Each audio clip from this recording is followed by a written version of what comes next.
Welcome to Let Me Fix This. Enjoy the video. In this video, I will show how to make homemade pudding easily.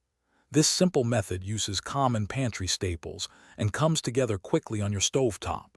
You'll be surprised how much better homemade tastes compared to a box mix. We'll cover everything from combining ingredients to achieving that perfect creamy texture.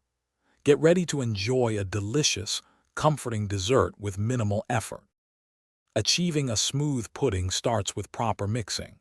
Whisk your dry ingredients thoroughly to avoid lumps.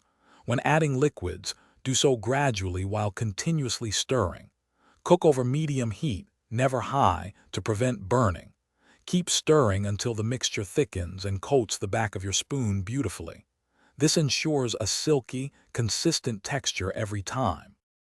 Now for the fun part, customizing your pudding. A splash of vanilla extract is classic, or stir in some cocoa powder for a rich chocolate treat. Once cooked, pour your pudding into serving dishes. To avoid that undesirable skin, press plastic wrap directly onto the surface while it cools. This keeps it perfectly smooth and ready for enjoyment. Your delicious homemade pudding is ready to enjoy.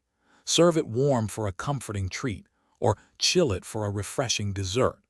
A dollop of whipped cream or fresh berries makes a wonderful topping. Store any leftovers in an airtight container in the refrigerator for up to 3 days. For more great recipes and other deals, be sure to check the description below. It's perfect for a quick snack or a delightful end to any meal. Thanks for watching. If you found this helpful, don't forget to like and subscribe.